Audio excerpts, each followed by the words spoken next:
Back to the Four Horsemen. Today I'm joined with another horseman. We have Plague today. G'day. Welcome, Plague. So usually you're behind the cameras and you know the types of questions that are being asked, so you know the ins and out. So first question that I would like to ask is, how long have you been doing Airsoft? So, Airsoft. I've been playing with Springers. I started 10 years ago with Canadian Tire Spring Scar L. It was nothing special, but it tickled my fancy. Got me into the sport, and went out with a couple friends at the time. We got into it, and then 10 years down the line, I've spent a bit too much on money. Too much on Airsoft. I have quite the collection between myself and our other member, Nathaniel. Otherwise, he's known, well, just Nathaniel. We've got about 50, 60 guns between the two of us, and a pretty sizable armory. So. Nice.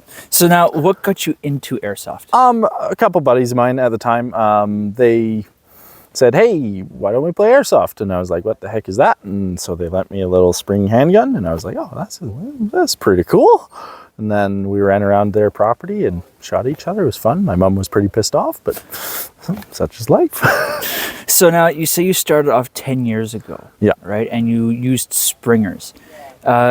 The first time you got a shot on someone, can you remember the feel of, yes, I got him? Do you remember that feeling? Not particularly, because again, it was 10 years ago. I was really young. I wasn't sure. I knew I really enjoyed it, and it wasn't necessarily about getting hits. It was about being outside with my friends, running around, playing. I was pretty young at that point, and it just tickled my fancy. I've been into it ever since. I didn't grow up with guns by any means, but I've definitely changed that over the course of the past 10 years. And it's been pretty addicting. Yeah. So now you also mentioned that like the guns that you started off with were scars and plastic pistols, right? So now that's basically your first kit, is basically those types of guns. Yeah. Now, over the 10 years, could you say what your most proud gun is? Probably my Crytek Chris Vector, even though I never use it. It was my dream game when I was a kid. I was playing some video game at the high school, or when I was at home, homeschooled, and we would play this online game, and there was a Chris Vector, and it shot real fast, and it was a good damage. And since then, I've been hooked on the Chris Vector, and I have one. And it's beautiful. I got my friend Nicholas Matthews. He's in Alberta. He was a tech at the time. Great guy. Goes on Instagram by Venial Airsoft. We'll maybe drop a link below on the Instagram post when I post it. Yeah. And he, I bought a gun from him off of Hop Up and started a conversation with him. And I said, hey, I've got this lemon of a Vector, because I got it off of Hop Up, and it shot maybe 114 feet per second. It was bad. And I was at Crytek. I was like, what? That doesn't make sense. So I sent it off to him. He did work on it for about 9 months until he figured out how the issues and made it just perfect. Custom build. I'm ashamed but also proud to say I've spent about $2,000 on that gun, putting it into the exact setup that I want, and the exact setup that I had in the video game that I was playing at the time. So wow. Yeah, it was really, really fun. Not my favorite gun to use though in person. Fair enough. What video game were you playing at the time? At the time, we got hooked on a game called Phantom Forces. It is a Roblox game, and it's a kid's game. But at the time, it was addictive when I was 13, 14. Yeah, it was a bunch of fun playing in the computer lab at the high school with a bunch of my friends, and yeah, it was a good time. Yeah, those were fun days. Yep. Trying to catch up to you guys, and you guys were just like whipping our butts with all that stuff, which is kind of nice. So speaking of guns, what type of kit are you using today? So I run a ASG Scorpion Evo with a custom paint job. It's basically stock. The only thing that has really been done is external battery and lengthened the wires, and then a different stock, because the standard stock is okay. It's not great. But with the AR stock on it, you can still fold. Here, I'll just unshoulder it. You can still hold the stock. So storage is really, really simple. It doesn't lock into place, but it's a really, really small package. It outshoots almost every gun on the field just because, like stock, I don't know what ASG has done to make this gun so amazing, but they just work. And with the extension on the AR style buffer tube, it is perfect. And with a Titan brick battery that fits in the pack, I can go several months without charging a battery, which for me, it's just the simplest and easiest way to go. So that's the gun. I run a very rare chest rig. It is one of 5 ever produced AOR2 chest rigs. I technically don't own it. My best friend does, but I borrow it, and basically I'm the one who uses it. And then I also have a Smersh. This is a real steel Smersh. It took a long time to find it. They're really, really amazing pieces of kit, especially if you can get the 6.1s. Little fun fact, if you look on the underside of the shoulder pad, there is often a camo pattern in it. And this is because Russian military, when they were putting together these Smershes, in the company SSO, when they were putting civvy and military Smershes, they would often use whatever material they could find in the shoulders. So mine has a camouflage or a camouflage really, really similar to a Russian woodland. It's really, really cool little fact about the Smershes. I know a couple people have Smershes, and they're so comfy. Nice. Yeah. So before we continue, I would like to thank our sponsor for today, Justin. Are you trying to get away from your problems? Well, go to GillyUp.com. They got pre-made ghillie suits and crafting material for ghillie suits. Using our code Horsemen, you get everything in discounted prices. Have a nice day. So, of course, I know, and if you've been a viewer of the channel for a long time, you have probably seen play different roles in Airsoft. Could you explain to us real quick what type of roles you've been playing? So when it comes to my play style, I've switched it up over the years a lot. I have had almost every gun possible. I've played LMG, he style roles. I've played rifleman, I've played medic, I've played with an SMG a bunch gas blowback, HPA, AEG, spring, whatever. I've done almost everything with it. And I have a SRS Scout 16-inch that I've fully customized. I've got the Wasp piston, edgy cylinder and nozzle. I've got the Kraken hop up with the Morpheus barrel in it, and that thing is amazing. I've never had such a fantastic gun. So quiet. It is so satisfying when you get a kill from 70 meters and they don't even know you're there. So I've run the sniper role quite a bit. I've had a lot of fun with it. I can't go back to it after using this, unfortunately, just because I'm getting the same ranges with this. I don't know why, but the ASG CZ Scorpion is just so fantastic. Not sponsored. Hey. But yeah, so at the moment I run as a rifleman. When we go to events, I usually run as squad leader or second in command or medic, whatever's needed. And yeah, that's what I would say my roles are. But I've been enjoying running a rifleman and loadout for the past little while. Although rifleman ghillie works really well and it's a lot of fun. Nice. So we actually don't have any videos about this field yet. We're working on it in terms of the gameplay. Now, a little bit ago in the summer, you did have a ghillie. It was a Viper hood, correct? Yes. So it was a KMCS Viper hood Gen 2. There's a lot of questionable stuff about KMCS products, whatever. I don't care. It's a good product. The quality is fantastic. And what I've done is I've customized it. We still have to do a video for Eric on that. Eric at gillidup.com, of course. He's fantastic. We're super, super happy to have that sponsorship and have him supporting us. With this ghillie, so the Viper hood, the only issue I ever had with the Viper hood was it didn't have anything to cover my back. So what I did is I got some material from gillidup.com and I made a cape for it. and then a face mask on the front side. So if I'm crouched, I am pretty much invisible depending on my surroundings. Of course, you want to change your ghillie depending where you are. I'm not using it in the winter. It stands out like a sore thumb, unfortunately, because I haven't winterized it.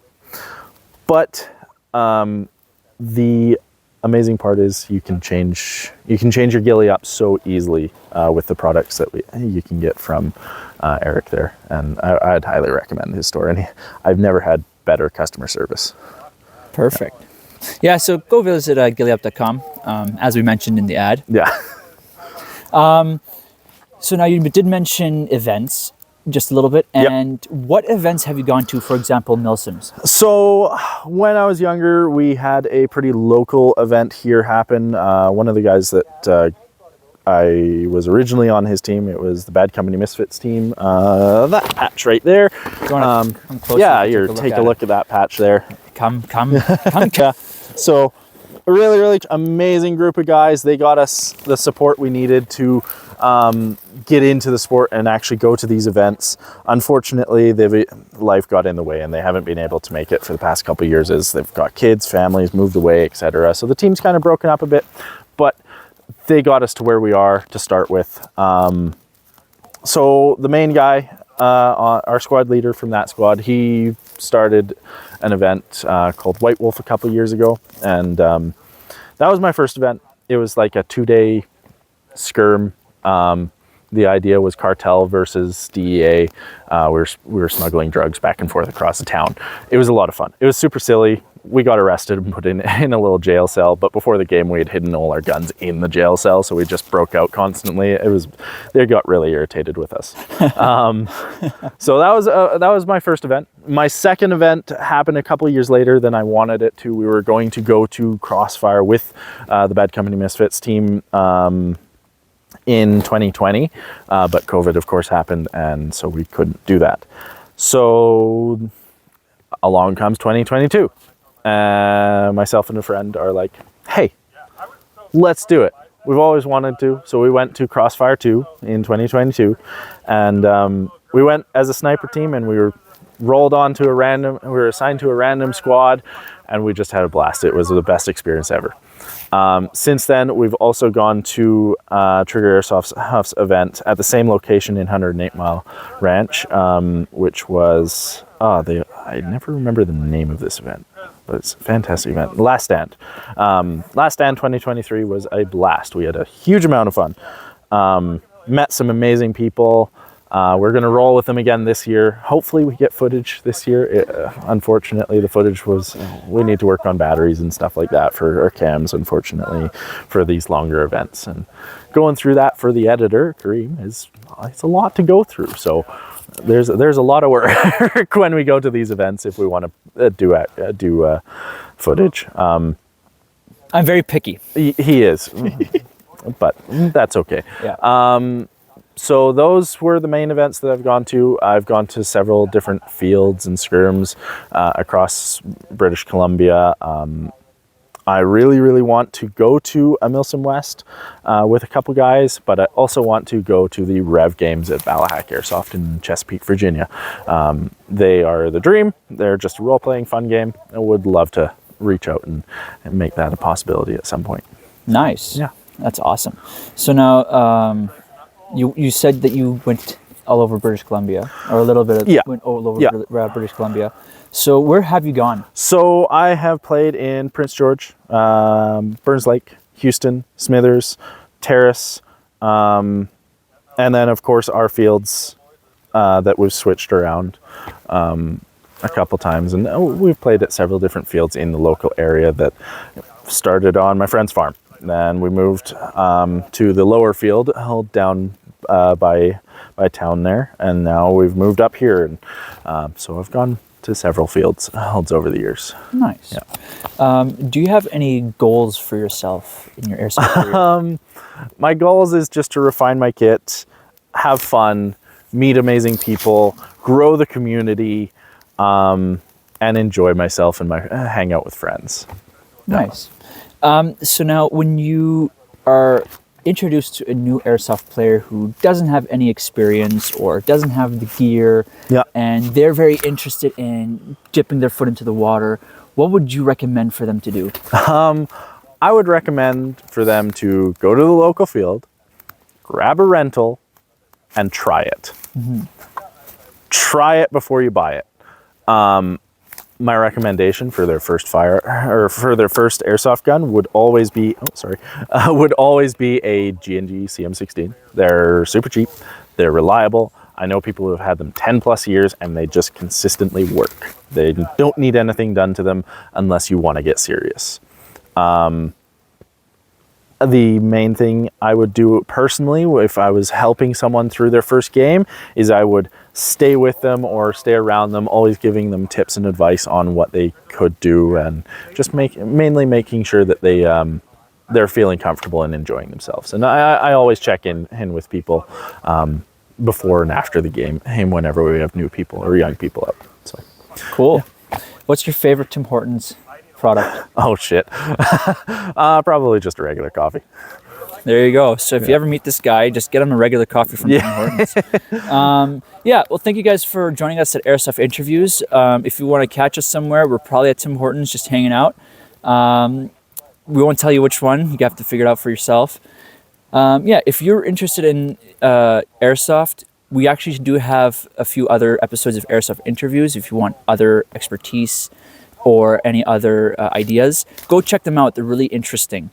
Ferg, Plague, thank you for joining me. It's a pleasure as always. Yeah. Look forward to seeing you on the field. Yeah, we do as well. So yeah, thanks for joining us, and don't get shot in the eye because that's not fun. Yeah, wear your eye protection. And last piece of dad advice, I'm putting it on you. I'm not a dad, so ha! Oh, too bad, do it.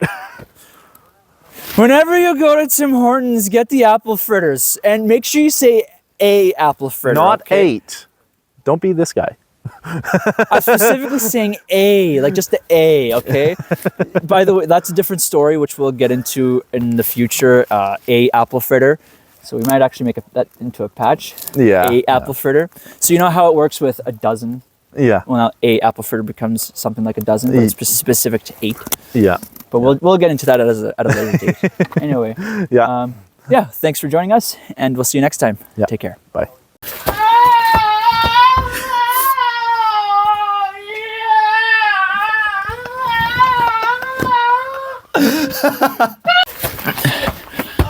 Are you trying to get away from your problems? Well, go to GillyUp.com. They got pre-made ghillie suits and crafting material for the ghillie suits. So go there now, use code Horsemen to get everything off discounted. Have a nice day. Sorry, I was speaking down under. Help. Anyway, welcome back to the Four Horsemen. Today I'm joined with another horseman. We have Pestilence. Welcome. Plague. I thought you were... No, that's Jean-Luc. Shall we cut, redo? Yeah, just...